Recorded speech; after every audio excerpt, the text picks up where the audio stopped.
Mackenzie's senses stirred before her mind could make sense of it all. There was no light, only a bitter chemical taste in her mouth and a dull, pounding ache in her head. Her eyelids fluttered, but they met only blackness.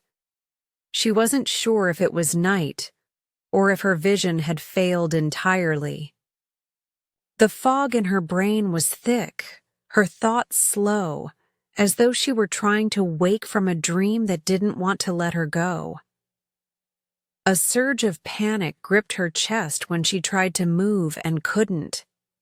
Her arms were pinned at her sides. Her legs were bent, stiff, and confined. The space was so tight she could feel the air closing in around her. Instinct took over. Her breath grew shallow and rapid, her heart hammering like a trapped bird. She tried to lift her head, only to feel something soft, fabric. Her fingertips brushed against it. Smooth, cold, satin. Confusion melted into horror. This wasn't a bed. This wasn't a room. She was inside something.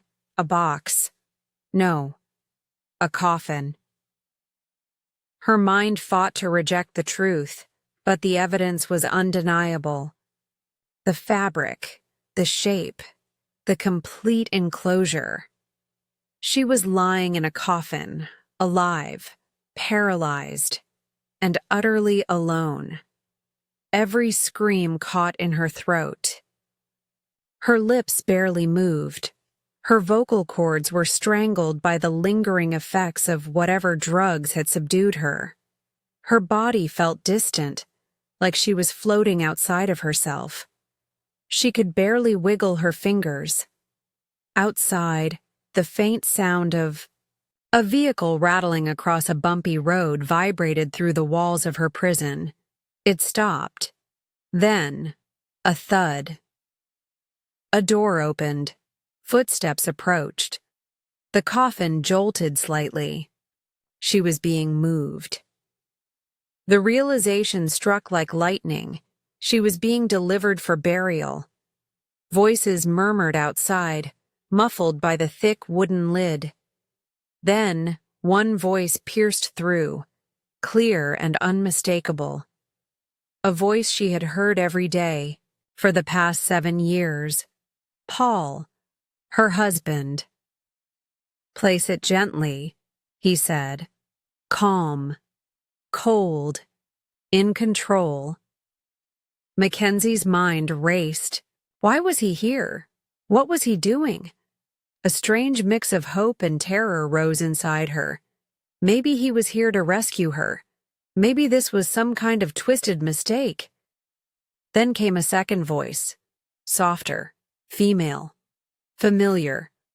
"Finally," the voice said, laced with venom. "She's where she belongs." It was Sabrina, her friend. A chill settled into Mackenzie's bones.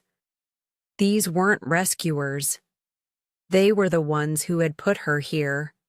A sickening truth began to form in her mind. Paul and Sabrina, 2 people she had trusted, were working together. This wasn't an accident. It was a plan. A cold, calculated betrayal. She tried to scream again, to make some sound, any sound, but her voice was still lost, her throat a desert. Her body wouldn't obey. Her fingers trembled, barely enough to register a protest against the satin lining of her tomb. Outside, Paul laughed, a low, satisfied chuckle that sent shivers down her spine. "She won't be bothering us anymore," he said. Mackenzie's chest tightened. Why? Why would he do this? "Why now?" Sabrina replied with something sharp and cruel. Something about how lifeless Mackenzie looked, like a doll. It didn't even sound like grief. It sounded like satisfaction, And just when Mackenzie thought she had fallen into the worst nightmare imaginable, she heard something unexpected. Barking. Fierce, persistent, barking. A dog. It barked and barked and barked, unrelenting, as though it sensed something wasn't right. Hope flickered inside her. The kind of hope that grows not from logic, but from desperation. Perhaps the world hadn't given up on her just yet. Perhaps someone would listen. The air outside the coffin was filled with low voices, footsteps shuffling on soft grass, and the subtle creak of ropes. Mackenzie lay frozen, her breath shallow, every nerve in her body screaming to move. But the paralysis still clung to her like a heavy fog. She could only listen, helpless, terrified, but awake. Then came Paul's voice again, calm, composed, cruel. She's finally where she belongs. It was a punch to her gut. Mackenzie wanted to believe this was all a misunderstanding, that somehow he was being tricked too. But now, hearing him speak with such coldness, such finality, there was no denying it. He meant for her to be here. He wanted her gone. Before she could even begin to process that betrayal, another voice chimed in, sharper, colder.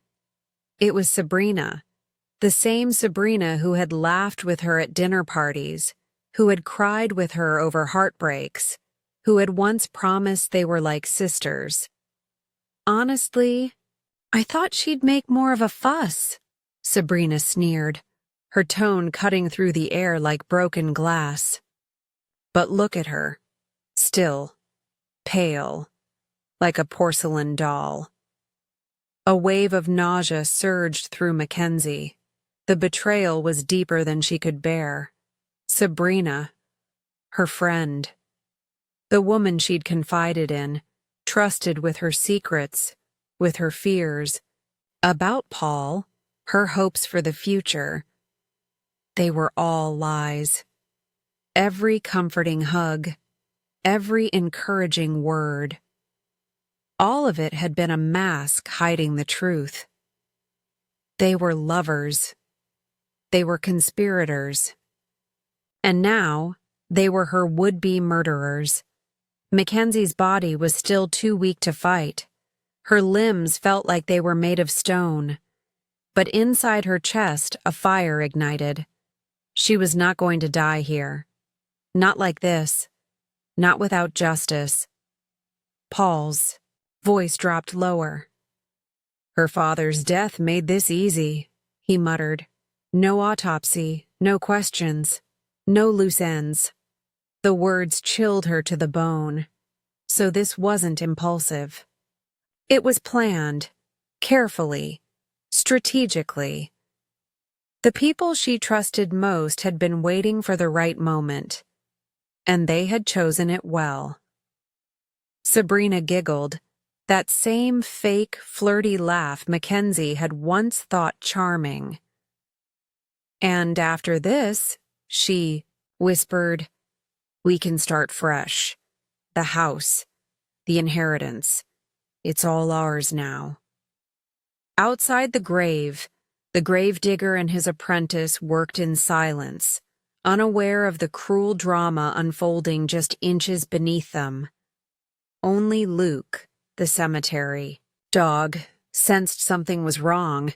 His barking had turned to a frenzy, pacing near the edge of the grave, growling at the coffin as if trying to warn the world that something was terribly wrong.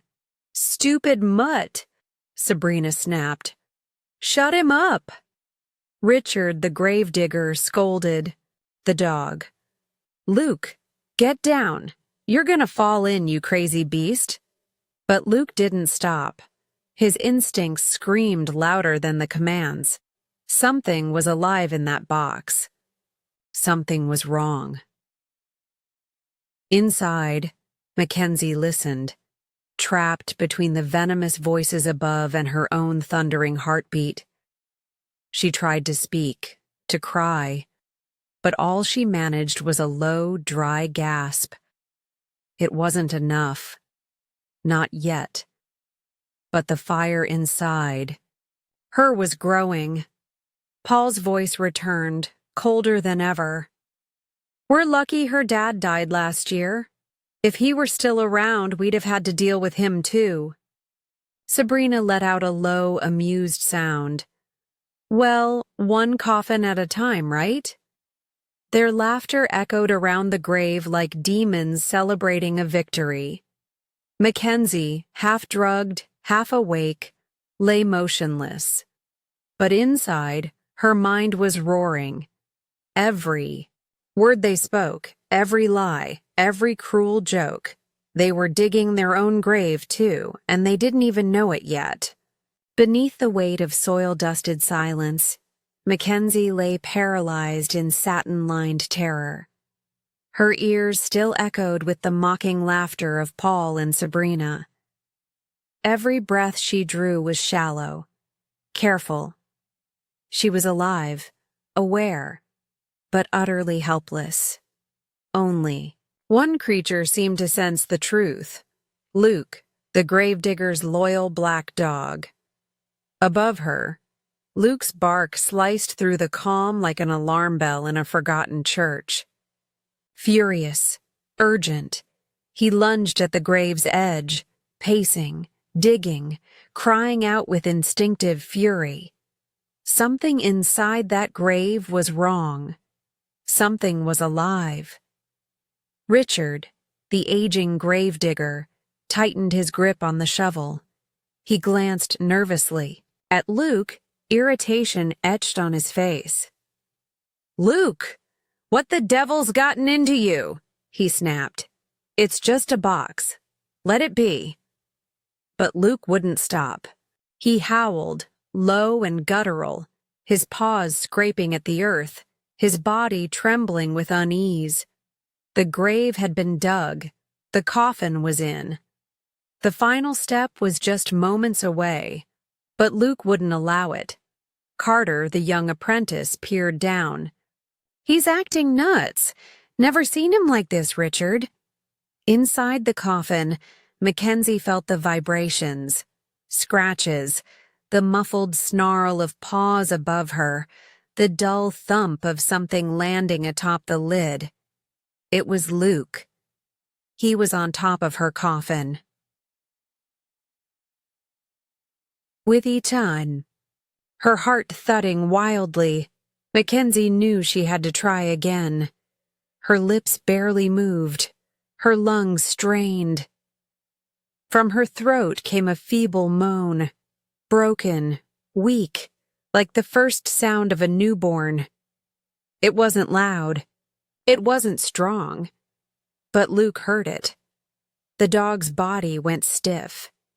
He let out a furious bark, louder than ever, pounding at the lid with everything he had. "All right, that's enough, boy," Richard bellowed, setting down his tools. But deep down, something in the dog's behavior unnerved him. Luke wasn't just misbehaving, he was warning them. The barking grew sharper, relentless, almost intelligent. Richard, chest tight with confusion, slowly stepped to the edge of the grave. "What are you trying to tell me?" he muttered. Carter shrugged. "Maybe you should open it, just to be sure." "Are you mad?" Richard shot back. "We seal this now and go home." But Luke wouldn't stop. Then, there it was again. A sound. Faint. Human. Richard froze. Slowly, hesitantly, he slid into the grave, his old knees creaking with effort. Luke leapt aside, panting hard, eyes fixed on the coffin. Richard's hands trembled as he touched the lid. He hesitated. Could it be? With one final glance at the dog, Richard opened the lid, and what he saw would haunt him for the rest of his life. Eyes. Pale gray eyes, glassy with fear, but unmistakably alive. Lips trembling, breath shallow, a tear rolling silently down her cheek. Good Lord, Richard whispered, recoiling, nearly falling back into the dirt. You're alive. Mackenzie's eyes searched his face. Her voice was just a breath. Are they gone? Richard's mind reeled. Who? What? Then the pieces clicked. The dog, the strange funeral, no mourners, no flowers, no grief. Just two cold-hearted visitors eager to leave. Them, he whispered, horror dawning. Those two devils. He helped her sit up, cradling her gently, as if she were made of porcelain. She was cold to the touch, her breathing shallow, but her will burning. We need to get you out of here, he said, voice firm now, protective. Quietly, before they know. Mackenzie nodded weakly.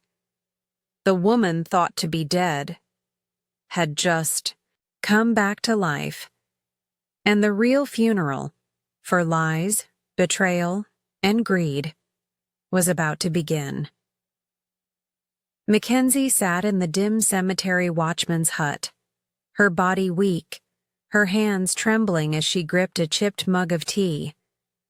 The steam warmed her fingers, but nothing could soothe the storm inside her.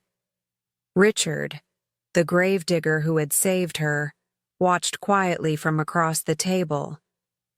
His eyes were full of concern, but also something else.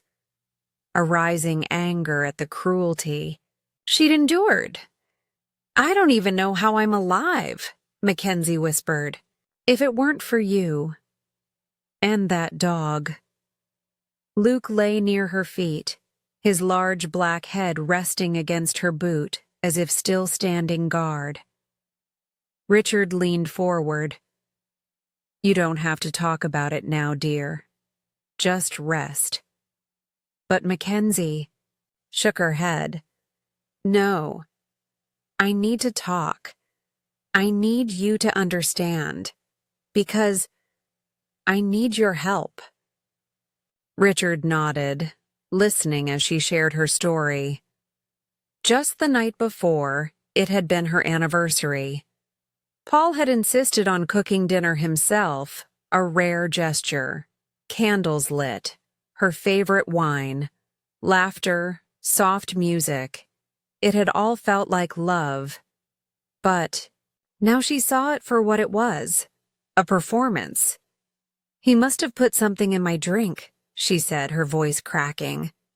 One moment I was laughing and the next, everything faded. She remembered snippets. Paul's face, blurry but calm. Her own limbs heavy, her vision tunneling. Then darkness. And Sabrina, Mackenzie continued, the bitterness rising. She was my friend. My best friend. We shared everything. I thought she had my back. But she was just waiting for her chance. Richard's jaw tightened. They tried to bury you alive for money? Mackenzie nodded. Yes, Paul wanted my inheritance. I'm the only heir. They thought with my father gone, there'd be no questions. The room was silent for a moment. Then Mackenzie looked up, fire returning to her eyes. I want justice. Richard, but not just in court. I want them to feel fear, to know that I'm alive, before they're arrested. Richard raised an eyebrow. What do you have in mind? She leaned forward. We call Paul. You tell him you saw me move, that I opened my eyes, and that you want money to keep quiet." Richard's eyes widened, but he didn't interrupt. "You'll say you have a partner who also saw me, someone who can confirm everything if something happens to you. If he thinks you're a threat, he'll come to negotiate.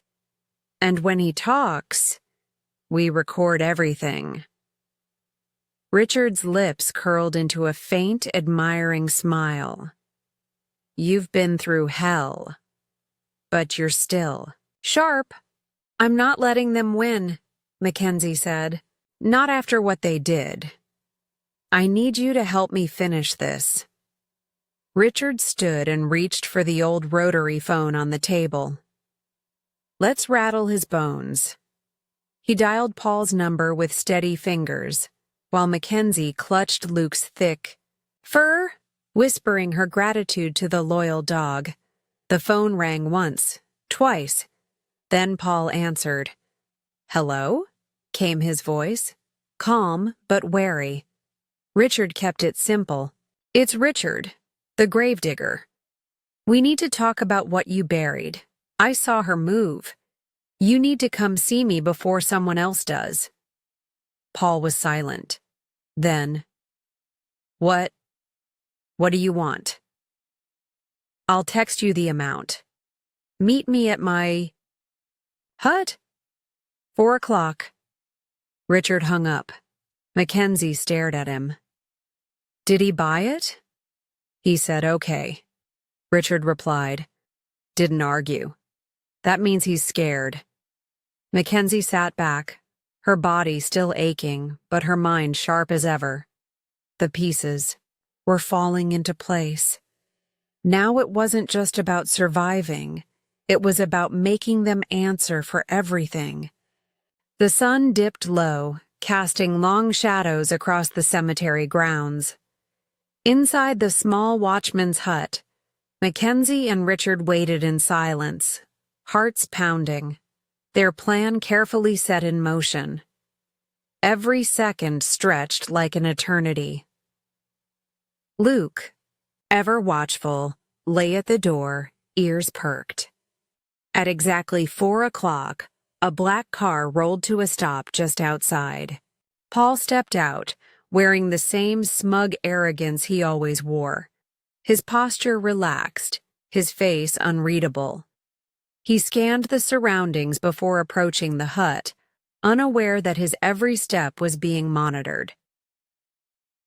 Unbeknownst to Paul, Officer Andrews, a plainclothes police officer, sat hidden just behind the shed, recording equipment ready, and Mackenzie, very much alive, waited quietly out of sight. Her heart thundered, not with fear, but with the quiet rage of a woman betrayed.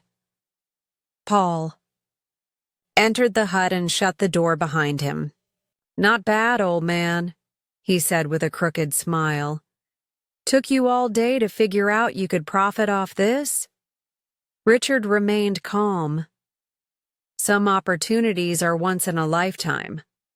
Paul tossed a duffel bag onto the table.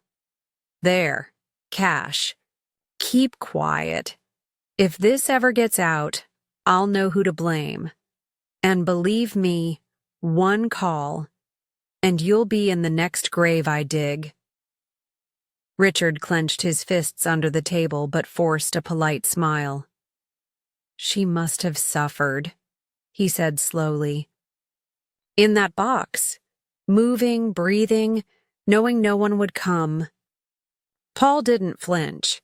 He leaned back casually, his tone flat. "She was supposed to sleep through it. The drugs wore off early. That was the only mistake." Then came the confession that changed everything. "She was spoiled," Paul continued. "Always flaunting her money, always in control. I was done living in her shadow, so yeah, she got what she deserved." Outside the hut, Mackenzie gripped the edge of the shed, her jaw clenched. She had heard enough. With a nod from Officer Andrews, she stepped forward. Her silhouette filled the doorway, backlit by the fading sun. Paul looked up and froze. There she was, Mackenzie, alive, standing tall, watching him with eyes that no longer held love, only fire. "You can't run," she said coldly. "You tried to bury me once. You won't escape now." Before Paul could respond, she raised her hand and struck him across the face, a sharp, stinging echo of justice. But Paul was quick. He shoved past her and darted toward the door. Just as he reached the graveled path, Luke lunged, teeth bared, barking with righteous fury. The black dog tackled Paul to the ground, tearing at his sleeve, pinning him until Officer Andrews reached them with cuffs in hand. "Nice try," the officer said as he dragged Paul to his feet. "But your little story ends here." Back inside, Mackenzie turned to Richard. "Do we have it? Everything he said?" Richard smiled, pulling out his phone. Crystal clear, every word. Even the part about how she got what she deserved. As Paul was escorted to the squad car, Mackenzie stood quietly, watching the man she had once loved disappear behind the tinted glass. Justice wasn't just served, it had been earned. But there was still one loose end, Sabrina, and this time, Mackenzie would be the one writing the ending. The dust had barely settled from Paul's arrest when Mackenzie felt the weight of the unfinished business still hanging over her. Sabrina. The woman who had been her closest confidant, her friend, her supposed ally. The truth had come crashing down, and now Mackenzie knew just how deep the betrayal ran. After Paul's arrest, Mackenzie retreated to a quiet corner of her mind. She couldn't think of much else but revenge. Not in a cruel, vengeful way, but in a way that would make them realize the damage they had done. She wasn't just going to let them ruin her life, not without consequences. Sabrina, however, had been harder to track down. Unlike Paul, who was bold, arrogant, and predictable, Sabrina had always been the type to slink away when trouble loomed. She had to be dealt with carefully, strategically. Mackenzie knew that if she confronted Sabrina directly, it would only fuel the woman's false image of herself. She needed to hit her where it hurt, and the only way to do that was through the truth. But Mackenzie wasn't alone in this. Richard, the gravedigger who had become an unexpected ally, was by her side. He was a man of few words, but his actions spoke volumes. He had helped her escape death, and now he was the one helping her uncover the truth about Sabrina. He was the one who had shown her that sometimes even the smallest acts of kindness could lead to the most profound changes. Together, they devised a plan. Sabrina, who had been living under the delusion that her betrayal was clever, had to face the consequences of her actions in the most public way possible. And so, Mackenzie and Richard set the trap. They contacted Sabrina under the guise of seeking closure. They invited her to meet Mackenzie at a nearby park, where the cool air and shaded trees would provide the perfect backdrop for their conversation. When Sabrina arrived, her face was a mask of practiced indifference. She had no idea what was coming. "Knew you'd come back," Sabrina said, her voice dripping with fake sweetness. "You've always been so dramatic, Mackenzie. This is really all so much over nothing." Mackenzie stood up slowly, her eyes locked on Sabrina's. The woman who had stabbed her in the back now stood before her, unaware that Mackenzie had already seen through her act. "I'm not here for drama," Mackenzie replied calmly, her voice steady. "I'm here for the truth.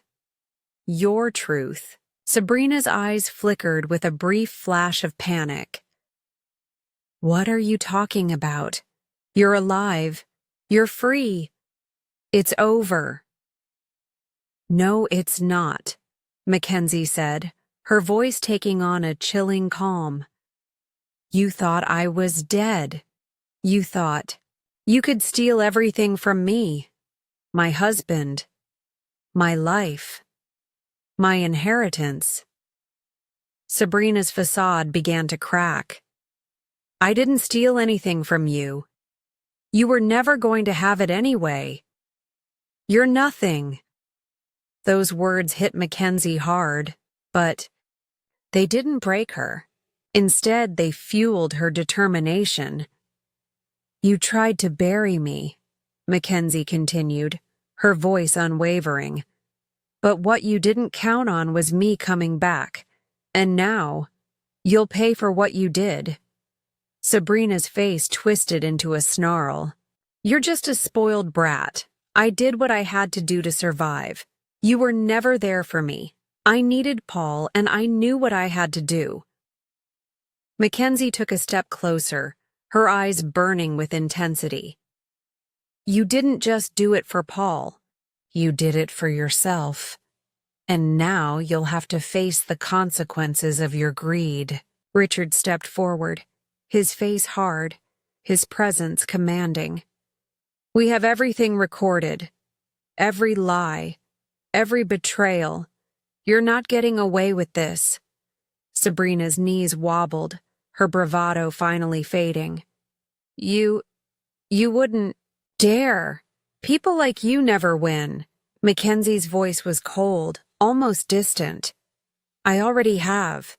The final nail was driven in when Richard pulled out the phone, the recording of Paul's confession. Sabrina's eyes widened, and she took an instinctive step back. It was over. Later that day, as Mackenzie sat in her car, the weight of everything she'd endured began to lift. Sabrina would be facing the consequences of her actions. Paul would be behind bars for a long time. Mackenzie had faced her fears, her pain, and come out victorious. But the true victory wasn't just in survival. It was in reclaiming her power, in taking back control of her own life. Richard had been her unexpected hero. He had helped save her life, and in return, she had helped him reconnect with his long-lost son, Johnny. Mackenzie wasn't just surviving anymore.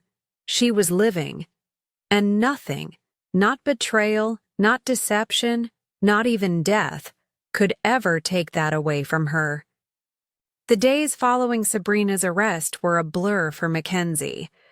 She had finally faced the truth about those she had trusted most, but there was still a sense of emptiness inside her, a lingering ache that would take time to heal. The wounds of betrayal, the scars of almost losing everything, would not fade overnight. But Mackenzie had learned something invaluable. Survival was not just about breathing after the storm. It was about learning to live again after the wreckage. It had been a long road, but the worst was over. Paul and Sabrina were out of her life, and the weight of the past was finally starting to lift. Mackenzie found herself reflecting often on the twists of fate that had brought her here. Richard, the gravedigger who had saved her life, had become an unexpected friend, someone whose quiet strength and loyalty had been the very thing she needed to keep her sanity intact. It was through Richard's intervention that Mackenzie had not only survived her near-death experience, but had also found herself back on a path she thought she had lost forever. As the days passed, Richard and Mackenzie began to spend more time together. It wasn't romantic, at least not at first, but a bond had been formed. They understood each other in ways no one else could. Both had faced loss, both had been betrayed by those they trusted, and both had been forced to fight for survival in their own way. One afternoon, Richard invited Mackenzie to the cemetery. It was a place she had once feared, a place where she had almost been laid to rest. But now, it was different. It felt like a place of reflection, of closure. Richard had always spoken fondly of it, despite his grim occupation. The cemetery, to him, wasn't just a final resting place. It was a place of memory, a place where lives were celebrated as much as they were mourned. They walked through the rows of headstones, the sun shining down, casting long shadows over the ancient graves. Richard showed Mackenzie a small tree he had planted for his late wife, Natalie.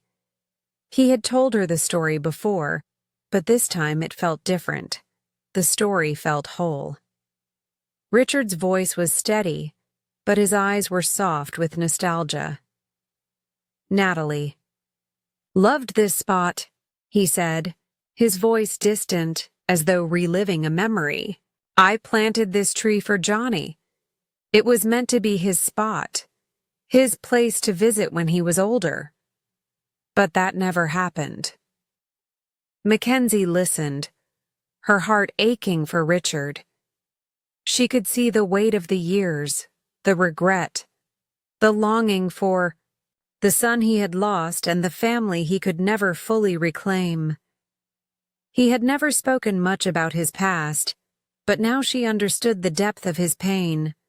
Richard had spent so much of his life alone, haunted by the past, working to atone for a tragedy he could never escape. "I'll never have the chance to make things right with Johnny," Richard said quietly, his hand resting on the tree. "But I've come to realize I'm not alone anymore." Mackenzie placed her hand gently on his shoulder. "You have me, Richard.